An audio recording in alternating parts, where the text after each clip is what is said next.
Welcome to the Point of No Return podcast, a show at the intersection of technology and strategy. On this show, we interview industry leaders and experts to better understand how they think about strategy during this time of exponential progress. Hey guys, welcome to the Point of No Return podcast. I'm Nectar.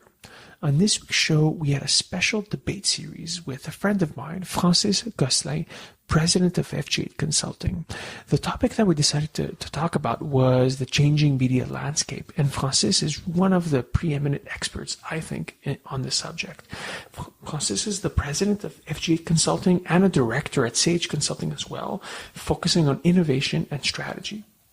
He advises top-level executives on matters pertaining to leadership, change management, innovation, and digital tech.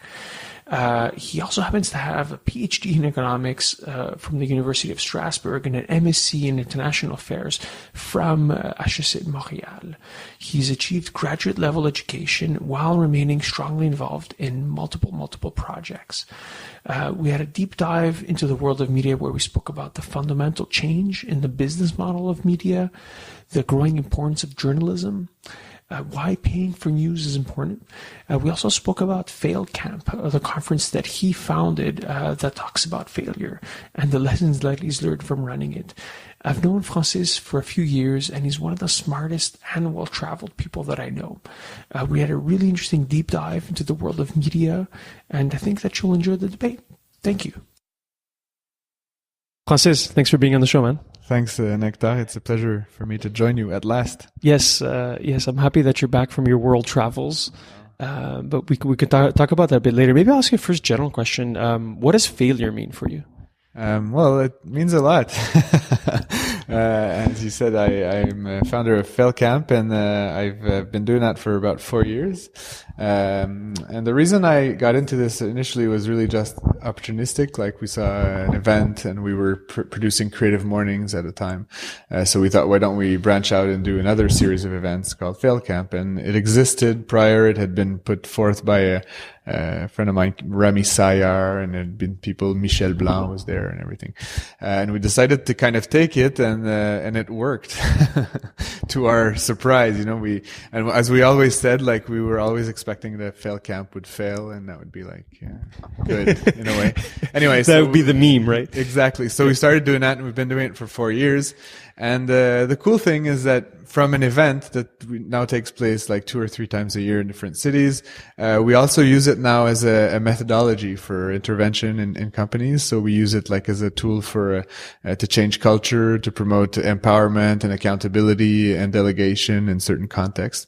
I've worked in a bunch of companies, especially in the IT arm of certain companies.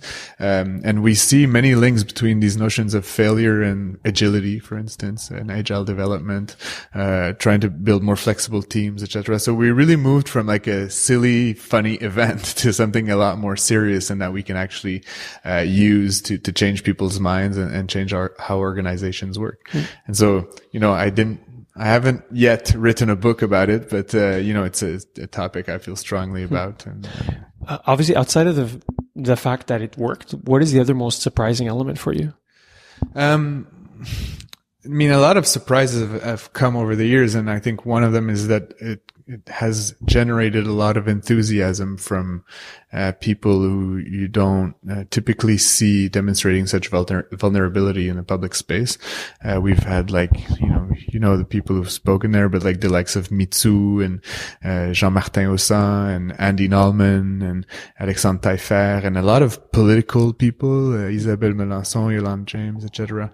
And it's really surprising for me to see these people like embrace the message that we're trying to kind of put off and participate actively and go deep down inside themselves and where it hurts and communicate that to others, so that people around them, people they're trying to inspire as leaders, feel again empowered to try things, to be more innovative or more entrepreneurial, which is really the key message. But so my surprise here is that we've garnered support from people in the business, political, sports, cultural community, or communities, I should say, and that they show up. I even had people call me and ask that could, like, people are calling me and asking if they can speak, and they are pushing me to let them, tell their vulnerability and their stories of failure, etc. And so I don't have to go to them; they're coming to me now, and so that's also a surprise. Yeah, that's always good.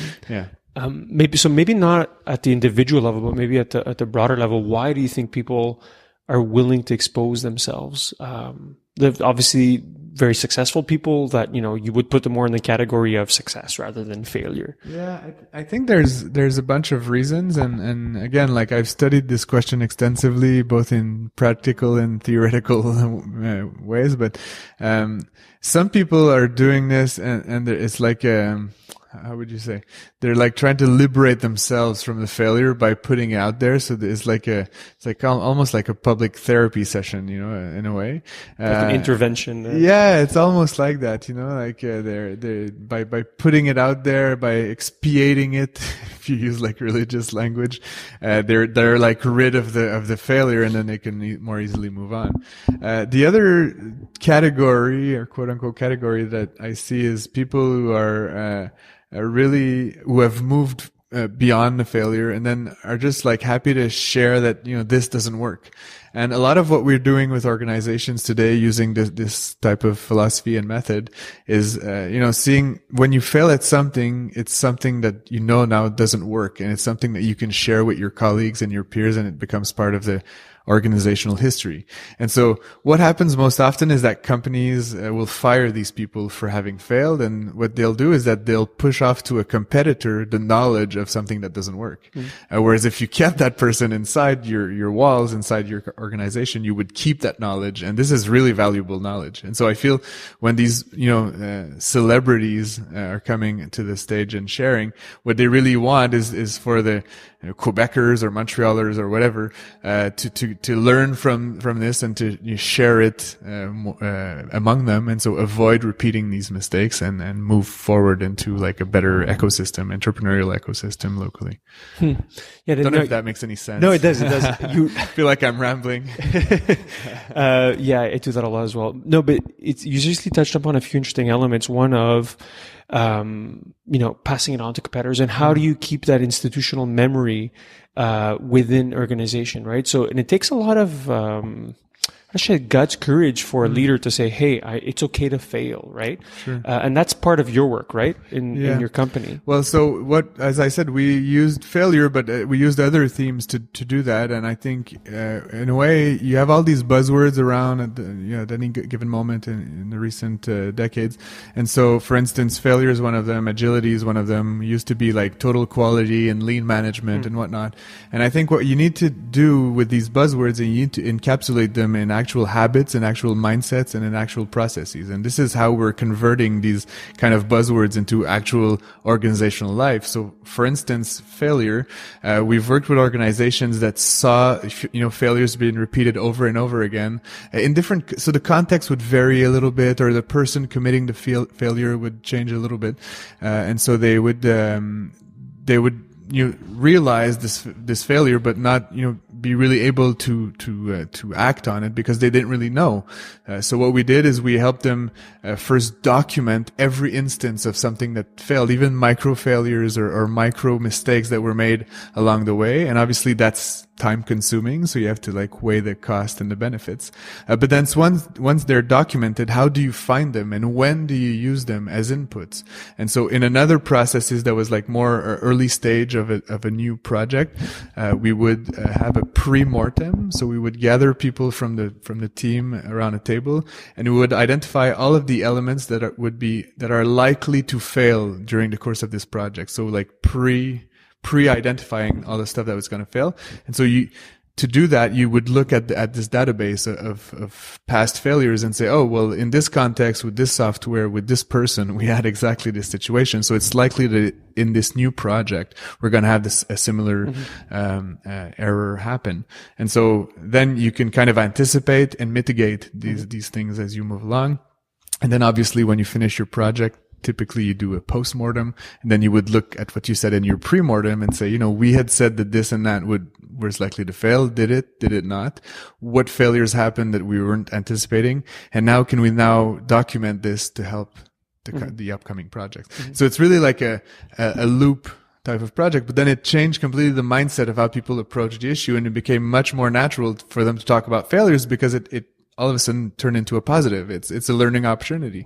And it's easy to say that. It's very different to actually implement it in an organization, put it into a process, invest time and energy building a platform, a database, a process to actually do it. But, in this case, when you take them by hand and you do it step by step, it actually changes the culture quite significantly. Yeah, I was going to say it's almost a cultural challenge that you're trying to take on, right? It is. And I mean, I'm not a guru or a magician, but, I strongly believe that through sustained effort and with the right type of mindset, you can change culture over time, and this is what we're attempting to do with many of our clients. We're trying to change the mindset, first of select group of individuals that can act as leaders or can act as examples of how things can be done. And then through that, you spin it off to different communities in the organization. But you really need to start with an actual repeated process, that is owned and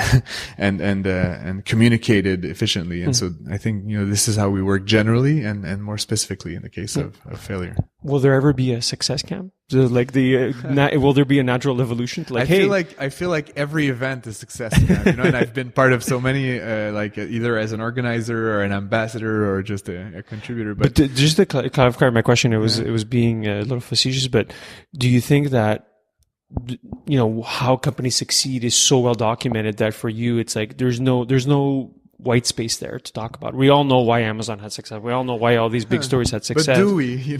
Well, that's why I'm asking you a question. I have no idea. You look at Creative Mornings or I was involved with C2 Montreal for a while, and I feel like these are all success camps. And if you look at the literature that's being published on any given day, in this world, it's the 10 habits of highly effective managers and the 7 lessons for this and 5 dysfunctions of a team, and it's all about building success.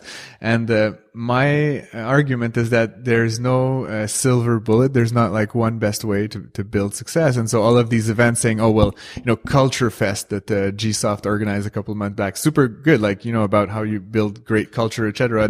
They have their type of focus. And C2 is innovation and creativity and creative more. All of these events are telling you that success depends on X, Y, Z. And my point is it doesn't. It depends on all of these things, so you have to have creativity, but you also have to have really thorough and boring industrial processes. And if you're working in the financial industry, like I do a lot, you have to have a good compliance sector because, you have to comply with the regulators and the legislators. Otherwise you're bankrupt, and you have to have good legal and good risk management. And these are really, typically boring, sectors, but they have to be handled very, very well and very, very carefully.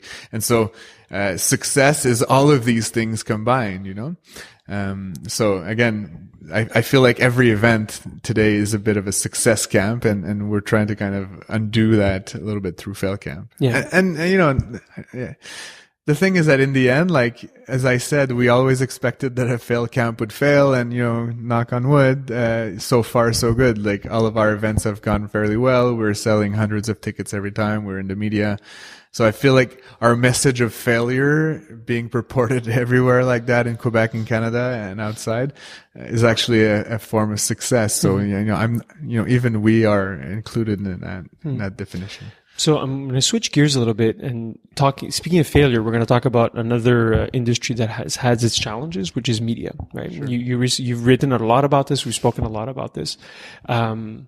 Maybe to start off with something positive, is there anything that excites you right now in the world of media / journalism? Well, a lot of things excite me, and I've, in any significant industrial change like we are witnessing in that industry, there's a bunch of new initiatives that are being tried, and a lot of things that are working are not working, and it comes back to our idea of failure. But I've written, as you said, about that, and I'm happy to see that the business models of this type of work has evolved significantly from a very one-sized, kind of top-down approach with, print stuff every day, and we, all the news that's fit to print, and we have the classifieds to finance it, and a couple of pages of advertising to a vast array of possibilities. So you look like at The Guardian, for instance, which is an English, newspaper, and it's not so much paperized anymore. But, the paper part is the paper. Well, it's still there, but I mean, my point is, I read it quite regularly. I'm a big fan of The Guardian. I feel they write really well. They have a variety of perspectives. They have people on staff. They have outside contributors, but they're losing like 40 or 50 million pounds a year or something like that. And that's part of the model because they're backed by the Scott Trust, which is a big, fund that makes its money, somewhere else. But so the model is we're going to lose a lot of money forever. And so, let me pitch that at you, venture capitalist. So that's a model. Otherwise in the States, what we see a lot, and we've seen like, double to triple digit growth is nonprofit media. So ProPublica is one example like that. There's a bunch, there's tens of thousands now, nonprofit media organizations of every size. And so it's interesting. Like I run a for-profit company and I believe in capitalism or whatever, but it's interesting to have these organizations who are saying our mission is to make quality information, and the money is, we're just going to try to break even, so having this different relationship to bringing in sufficient money to do your task. Whereas what I see is that historically all media were for-profit corporations, or the vast majority of them. And now that they're seeing their revenues decline, and, the advertising sales and the classified have completely disappeared from their spectrum, they're trying to sell whatever they can only to make a buck, and so that led to native advertising and ill-advised investments in digital and a bunch of kind of survival type of reactions that, in my opinion, are ill-advised and ill-oriented. And that's unfortunate. Yeah. So you brought up a few interesting points. I want to unpack a few. One, I think you spoke about, I don't know what the word in English, the mécènes, rich caretakers. More or less. Yeah. So if you look at the Canadian media landscape, where you look at La Presse or, Globe and Mail, which are famously losing money, but are backed by large, corporations, but the thing is that they're individuals. losing money, but they don't want to, you know what I mean? Yeah. And that's like, they're losing money against their will. And so they're trying to do whatever they can to make a dollar. Yeah. My point is that when the DNA of the company is that we don't have to worry too much about profits because, there's always this backing. It doesn't force you to think differently in terms of business model. So I find where there'll be a struggles in the more traditional organizations that they're not going to reinvent themselves. And I think that's where the struggle is. Possible.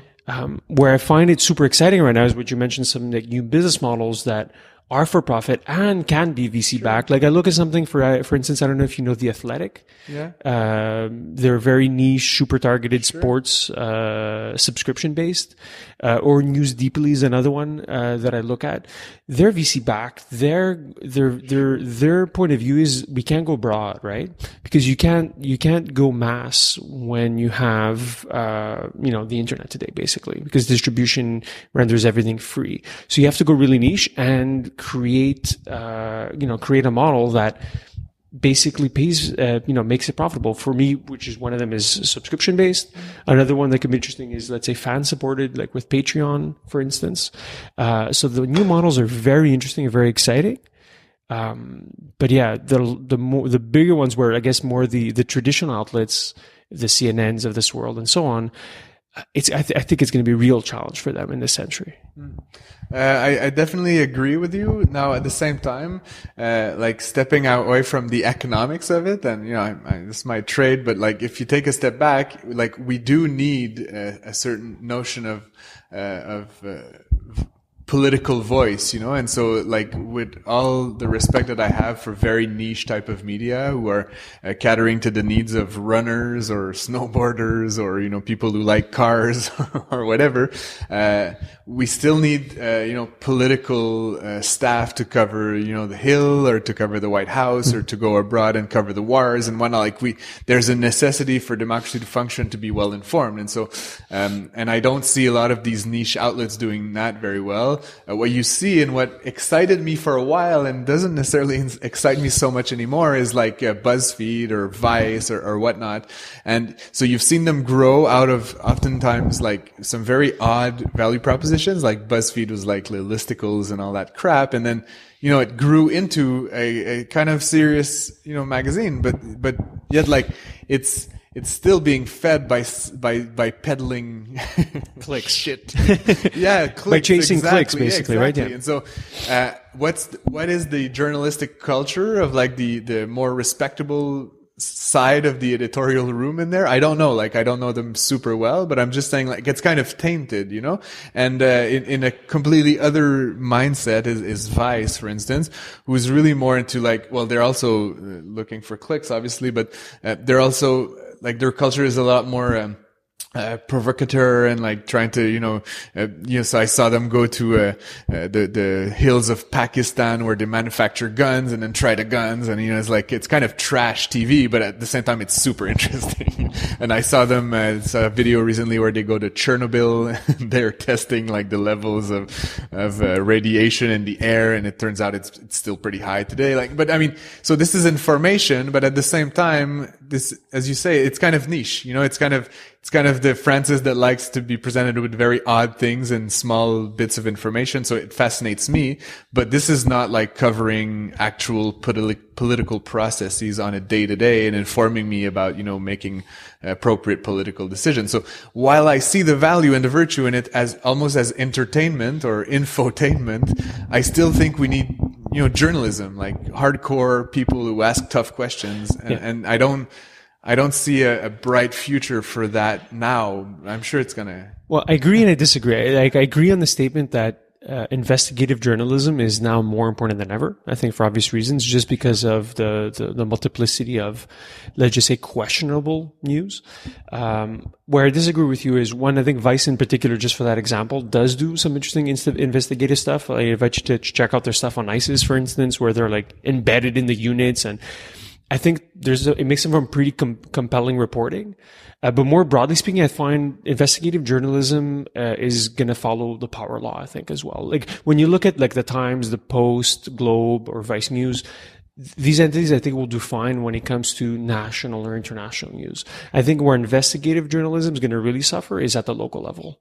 I find it tough for a business model at the local level to survive, where, finding out corruption of the local mayor that, basically got paid off because of some electric, racing car event in the city, right? Like, sure, but that's the thing that's also interesting. And it's another thing, like, so everything excites me in this space, obviously. But another thing that I find really fascinating is that whereas you see these big, like La Presse and Le Devoir and whatnot, like, having less resources to cover smaller, like, local events and feeds, you've seen in the last 10 or 15 years emerge a bunch of very small, very local type of newspapers. It's coming back. I guess you're right about the niche aspect, geographical niches. So you see in Montreal, you have all these little pieces like in Hochelaga, and you have stuff in the Myland, and you have stuff in Westmount, the Westmount Examiner. And it's, at 8:30 last night, the police were called because kids were smoking pot on the Belvedere. It's like, really, like, but it's like, and you see a lot of that. And so, then it's really possible, because it's super local, to have, either proper advertising for like a very regional, very geographical aspect, but also to get either sponsorship or a user base that's willing to pay for it. And just coming back, like, so for instance, a lot of media have jumped into this bandwagon of only selling advertising or native content, and have seemed to have forgotten that what they're doing this for is for people to be informed, and I find I myself pay $6.99 per month for the Guardian, which I read only online, and I don't have to. I don't think I have access to a lot more content, but I do it because I'm happy that they exist, and I'm subscribed to the paper version of The Economist, go figure, and the Monocle, and there's a bunch of places where I'm willing as a old millennial, to invest my money because I care, because I feel a strong identity to this thing. And the only fact that they allow me to pay opens up an array of relationship to the media brand that, La Presse, for instance, or others, who don't allow me to have this commercial interaction with them makes me not care so much, Yeah. Well, I think I'm the product being sold, and so obviously, well, then how do you build a relationship to a brand where you're the product? Well, I think you hit the nail on the head, right? Because when you're willing to pay for something that you're interested in, then it aligns interests. It's aligned, like your wallet is going to fund more journalists, right? When it comes to advertising, and this is broadly speaking, people aren't interested in seeing online ads or being interrupted, right? There's the old adage, right? People hate advertising in general, but like in particular, it's very hard to make a very particularly good ad. So that's why when you have broad reach media, well, guess what? People don't basically connect with it. Second, they'll use ad blocker. And third, are you really going to compete against Google and Facebook when it comes to ad targeting? So for me, the future of the news business does not go by advertising today. That's why going back to, the logical step, well, if advertising doesn't work in another business model, well, you need to align what you're creating, the value that you're creating with people's wallets, basically. People are going to have to be willing to pay to support it, right? And I think that's where it's tough is what is that percentage of total, the total addressable market of people willing to pay for news? I think that's a bit of a challenge. Could be, but I mean, I think we're going to see a lot more intermediaries come up, and I don't know that Google or Facebook or whatever are eternal value propositions. I wish I could be rid of these companies. I can't, but I mean, you know what I mean? Like, I'm not particularly adamant about dealing all of my media interactions with two monopolies. And so I feel that there's going to be a different way to approach these problems. I don't know how it's going to happen, but, I, for one, would be very happy, like, in the way that I think it's, what was the company you mentioned, the startup, The Athletic? No, you put in a certain amount of money and then you spread it over a different number of projects. I don't remember what it's called, but whatever. I'd be willing to put in like $10 a month. Oh, Patreon, you're saying? No, that's fan support. I don't know. Anyway, yeah. You'll cut this out. You put like a certain amount of money each month, and then it's kind of distributed among, like a bit like the Netflix models. You know, I put $10 a month. I can consume as much as I want, and I don't really know how it works in the back end of Netflix, but I'm assuming they must distribute my cash more or less, depending on how streaming, let's say. Yeah. Right? So if I watch like 2 hours of this and 1 hour of that, I'm assuming that Netflix kind of does the math and distributes like 5 cents to this guy and 3 cents to this other guy times like millions and millions of users. So I'd be willing to contribute to like a kind of a cash, like a cash like that, where, and I think this is a model that may survive, where we're not the product being sold, but where we're actually contribute to a striving, media economy. But who's going to build that? How is it going to go about? Are there going to be like, a bunch of them at the same time? I don't know, but I'm certain of one thing, and I think you pointed that out, is if you're not paying for it, there's no way that you can have an actual interaction with the brand. I mean, it's just impossible. And regardless of whether you pay $1 or $5 or $50, I think you need to be in this somewhat like caring relationship with the media brand. And so for that, you need to make this small effort of paying like a couple of cents every time you read something. And, how many days are there in a month? Like 30, you read 5 articles per day, and that's a lot. I mean, 150 articles, let's say you pay 5 cents per article or whatever, it's still not that much money, Yeah. And when you make it over a population of Canada or the US or the world, it's concentrated. And so it can have make a couple of journalists. Yeah, it's a good idea, because who's going to want to have to pay for, 10 different news subscriptions over time, right? It goes back to the bundling issue, right? Like the best thing about cutting cable is you don't have to pay for it, and then you have 8 different subscriptions between Amazon, and Netflix, and Amazon. Exactly. Yeah. And that's an issue. But I think we're going to need to see that in the journalistic space. And the problem is that, for now anyway, the newspaper are still, competing with one another. They're trying to draw eyeballs the same way that websites are trying to draw eyeballs. And I think that's an ill-advised logic, because you don't commercialize investigative journalism the same way you commercialize like lolcats and listicles. The title is part of the experience. Yeah. we spoke a little bit before about PR. How do you see the PR for companies changing today, basically? Well, that's kind of a good leeway starting from media, because we see PR evolving in many ways, and I see a lot more. For instance, and we've seen that everywhere. Individuals take care of their own PR, and you see the rise of personal branding and everything. And so it's putting a strange pressure on media as well, because they have less resources, less time, less money to investigate, for instance, and so they want to be pleasant with their advertisers and everything. So I feel like the spectrum of what media can cover today is narrowing in a way. And in this kind of vacuum, you have the PR firms like entering, hey, I have content for you. Look at this news from McDonald's or GE or whatever. And then, so it's kind of this easy grab, that you can fill content, slap a nice title on it and commercialize. And I think it's unfortunate in a way. At the same time, I totally understand the dynamics and the economics of it, but you see PR having a lot more sway over the actual content of what's being published, and even to the point, and I gave conferences and wrote articles about that, that native advertising has become like something we don't even debate anymore. It's like, oh, well, yeah, this article was sponsored by this brand, and to me, it's coming back to this notion, to me, media, like print media and information media, have lost their way. The minute you start having a brand write something that's within your pages, you're not, you cannot be accomplishing your mission anymore. Your mission should be to inform and to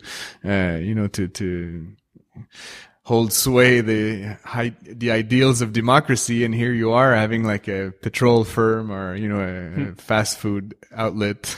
The benefits of oil rigging in Alaska. Whatever, we can debate it, and you can have an expert that's in favor of it, an expert that's against it, but to have Shell write the piece is there's no. Is there no room for it at all in your? Is it like black or white, or is there a way to do it tastefully? It's not a matter of taste for me. It's like, what's his name? Lawrence Lessig. I don't know if you know, he's an American scholar. He's the head of the ethics department at Harvard. He wants to build the biggest super PAC, right? Yeah, it's the same for American politics, is that the minute you let a company give $1,000 to an elected official, you can guess that this $1,000 is not going to change the way he votes, but 1,000 after another 1,000 and 1,000 and 1,000 is like, at the end, these guys are spending half their lives looking for money from private contributors. And so obviously it kind of has to change the way that they think and the way that they vote when they're in the Senate or in the Congress. And so this is the political side, but then look at the media side. If you constantly have these companies telling you what you should write, or actually writing it for you and putting it in your pages, the worm is in the apple, there's no tasteful way to do that. I mean, it's not a matter of taste. It's not like there's good native advertising and bad native advertising. It's like, it shouldn't exist, Yeah. Otherwise, what are you doing? Why don't you publish a magazine or a circular or a pamphlet or, an IKEA catalog? It goes back to what we were talking about before we started recording, right? Like becoming a media company. Right? Is that the way around, this issue? See, I don't have a problem with. If you're this company and you want to start your own media and you want to pay for it and you want to have people on staff that write stuff and that make podcasts and that, are sure. I mean, a lot of companies in the sports industry, and most famous of it is Red Bull, for instance, have really taken this to new heights. We're a media, we so happens to sell sugary drinks. You know what I mean? And that's fair and dandy. It's entertainment. It's entertaining. It's great. But it's really transparent. I mean, it's the Red Bull challenge of this and the Red Bull challenge of that. And a bunch of other companies have done that. And Nike's publishing some really cool, magazines these days. And you mentioned a couple of them. My problem is when you have an information-based entity that's geared towards informing the public, and then they start like blurring the lines between what is editorial and what is an individual on staff thinking something that's been investigated and something that's been dictated by a PR firm or a PR department, according to the commercial interest of whoever is paying for it to be there, and to me, that's like, again, the reader is the product being sold. And for me, as a reader and an owner of several thousand books, I don't like to be a product being sold. I like to buy my books and know that the guy who wrote them, meant to write a novel or, polar or whatever that was fun and entertaining. Not that he was sponsored by some big oil to convince me that we should have a pipeline or whatever, And again, I don't really care whether that's the pipeline is a good thing or a bad thing. My point is like, it's the chain of command between the very nature of it, the commercial interest, the information entity, and me as a reader / citizen of this world, Yeah. And I feel that we've had this separation for a century almost, and it's kind of broken down now. And so all the more need for new value propositions. Yeah, I agree with you. I can't say that I disagree with anything that you said right now. And it just goes back to, even if companies do it with the right intentions, there's an inherent conflict of interest. Sure. And again, I'm not like, I invest in the stock market. I'll support these companies like in the other end, but like this is a clear relationship when you buy stock, when you know what the dividends are going to be, what the expected returns are going to be. You can show up at the General Assembly, you have a certain number of rights. It's a very clear contractual relationship. Whereas when I buy my paper, when I buy my book, when I buy my magazine, I feel that I have a contractual relationship that should be clear. And through these different methods, through this kind of invasion of PR, it becomes blurry. And to me, that's not a good thing. Yeah. Becomes a failure. So tying it back to, and it's interesting that, and we've been in Quebec somewhat protected because we're French speaking, I guess, in this sea of anglophones, but we haven't seen any major media failures yet, and I'm just kind of, as I said, I'm not particularly hopeful about the future. I'm interested to see the variety of experiments that are being done here, but we haven't had anything like fall through that's major, and I think we're gonna. I like the mirror. The mirror was pretty cool, but. Again, like I like the mirror as well, but it was a very small, niche type of thing. I'm kind of half kidding. Very big. Obviously, it's very, very. And Le Voir kind of went down, and now it's gone a bit back up since I think Alex Taillefer invested in it. Well, that's why I'm concerned because, I find because we're protected because of the language thing, I find the companies here aren't necessarily thinking enough about how to change and actually executing on that change. Sure. At the same time, I see what my girlfriend Gabrielle is doing with YouTube, and you have these great content creators who are Quebecers and are exporting quote unquote culture throughout the world, throughout the francophone world, and so whereas we're like a protected space for information media, we are actually a good platform for exports in cultural and entertainment aspects. And again, my point is we should only separate these two. Information is not entertainment and vice versa. And meaning we can make money selling information and we can make money selling entertainment, and we don't have to necessarily to bridge the two. Yeah. It's kind of a dangerous place to be, I think. Francis, I think we could probably talk about this all afternoon, but I want to be respectful of your time. Maybe one last question for you is, where can people find out more information about either your projects, stuff that you're working on?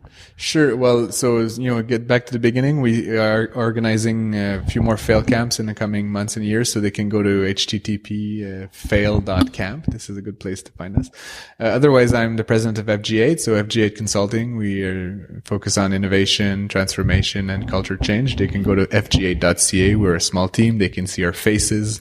And that's about it. I'm on Facebook a couple of dozen times a day, so I'm easy to find there. And otherwise, every social media pretty much, we're available and responsive. Cool. Thanks for your time, Francis. Thanks. It was a great chat. Yes. Thank you for listening to the Point of No Return podcast. Never miss an episode by clicking on the subscribe button on iTunes or Google Play.